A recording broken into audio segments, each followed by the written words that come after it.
Absolutely right. Yeah, it's desperately needed.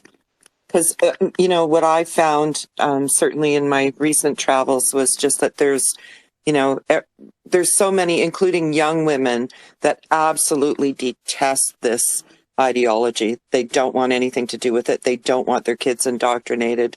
They find it just, you know, they're starting to stop using public services because they're full of men. They're full of pride flags. They don't know what is going on. So they really want this. They can't do it. I mean, the fear out there that, uh, for example, for my niece, when she went to the school to try and find out what was going to be taught during Pride Month and make sure that she could exclude her son if there was something that she disagreed with, like the dance around that she had to do because they're terrified. They've been told they could be fined $25,000 for, going to school and being bigoted about the trans thing. Yeah, and I was just going to echo what you were saying, Maureen, about for me, the best thing about this fight has been all of you. Well, see, isn't that the lovely thing? You know, they do say that politics makes for strange bedfellows, right? We've heard this come up a lot these days because of these unusual alliances that are happening. And, I've been warned, might be too strong of a word, but I've had conversations around, how does that work if women that are considered feminists or rad femmes, which I don't really align with the rad femme thing, but feminism, and how do you align yourselves with Muslims, with the men who, if the women come with hijabs and stuff, and you're just like, how do we make this as the least complicated it can be? How do we do the single issue thing with them too? Because to be quite honest, many of the women that I am friends with, that I know through this movement, we aren't politically aligned on many other issues, but we are on this, and with many of you here that we're in the space together with, we're just not. But I value so much knowledge, and I've learned so much, and it changed my mind a little bit here, or a little bit there, or it hasn't. It's solidified why I think this way or that way. But I feel like I'm a better person for knowing, things that I just didn't even know I didn't know when it comes to feminism and all kinds of things like that. So I guess what I'm trying to say is you can be single issue. So one of the things I would say, and this is probably, I'm gonna muff this, but I don't really care. Is I really like the idea because of the way that the left is, particularly in our country. I don't know about others. Is with the Muslim community. What are they gonna do? Because we've got and I'm feminist. I don't like the terrible. I don't like misogyny of any religion, and there's coming from an Irish Catholic background, the misogyny was rife, but you see it in different ones. But there's good people in all of these things, and whilst I'm an agnostic now, a lapsed Catholic, like almost all your Catholics I know, I do sort of. I'm not completely like I don't know what's going on anyway. But with the left, I think there is an interesting thing because what are they going to do with the Muslim community or the Orthodox Jewish community when they stand up and say, no, we're not having this? I'd love to see the confusion in their eyes because like they go, but we need, but the special trans people, but we don't want to be seen as being racist or Islamophobic and everything. And I just love putting them in that sort of like that between a rock and a hard place for them. And I think that, and because it just shows up the complete hypocrisy.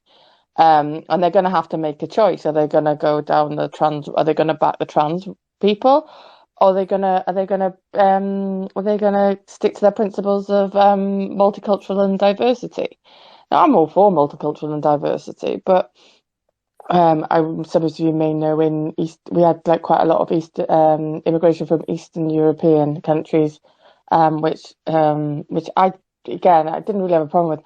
What I did have a problem with was that suddenly in areas where we hadn't had much problem with homophobia, it spiked. And this is before the trans thing exploded. I would have thought that I was quite an open-minded person, and I have friends who've got different opinions to me, and they, learn to agree or disagree, agreeably, if you know what I mean. But I actually made and I didn't realize it, and I was in my own little echo chamber with people who basically thought the same as me and had similar opinions on awful lots of things. Brexit was one of them, and other things.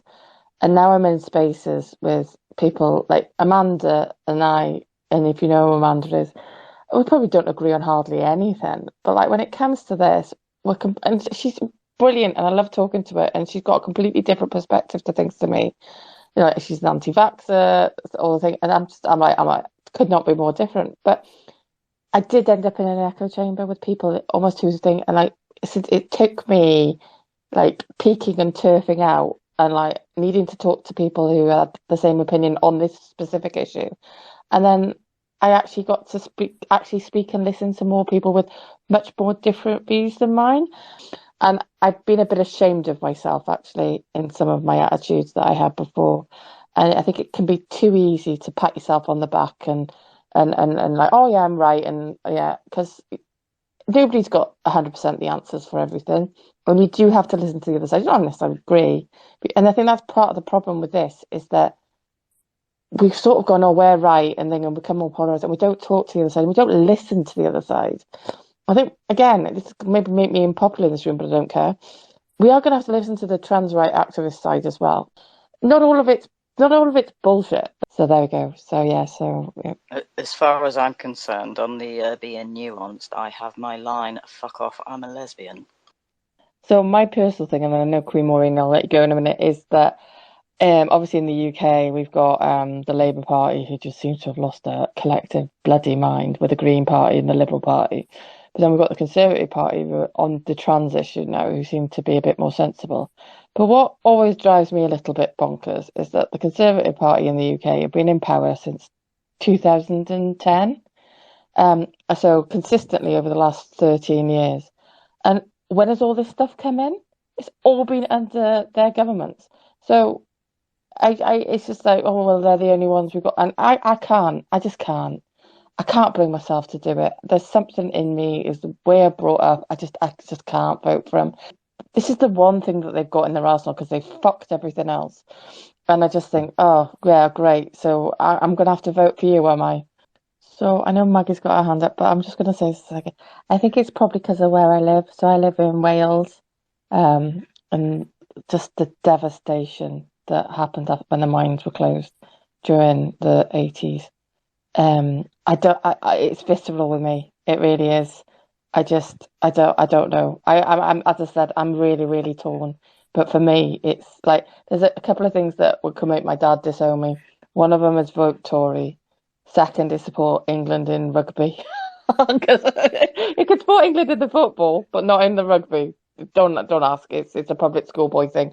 Just to say, I'm from the north of England, which was devastated by the mining stuff in the 80s. I wouldn't vote for the Conservatives there either, but that's partly because many Labour MPs there are very good. I mean, I'm not. Sorry. No, go on, Dr. Jen. So I wanted to elaborate on this kind of the Women's Party project. I don't think that the idea is, or that there's no expectation of even really necessarily getting elected at the general election level, so MPs. And I think it will be very much like similar to how UKIP was here. So this was the UK Independence Party, where their only kind of cause was to get us out of the European Parliament. So I think because of that, there won't be a need to have a position on sort of everything from education to transport to health or whatever, or that within those the policies would be not teaching transgenderism, in schools. There is a beautiful thing on election night where, and I always stay up and watch it, and they have all the results coming in, and they get announced on the telly, and they get how many votes they've all got, and there's this beautiful sight of like Boris Johnson having to sit next to like Mr. Binhead or something, like dressed up as a big bin, or the Monster Raven Looming Party, and all the candidates have got to be up on the stage all together. And in that moment, they're all equal because the Parliament's been it's been thing, and none of them are MPs in that moment, and they're all there just waiting for the result, and they've got to sat on shoulders. So it doesn't matter if you're the Prime Minister or standing in your own seat, you have to stand next to the person next to you. And I would love to see Kelly J. Keane standing right beside. It's a beautiful part of our democracy. So let's manifest this into the world. How about that? Is there anything that my co-hosts want to add before I close the space? No, just thanks for a really great space. Actually, I had a great time. Cheers, everyone. And then, okay, I'm going to leave you with another word from another favourite musical of mine. So long, farewell, and Wiedersehen, goodbye.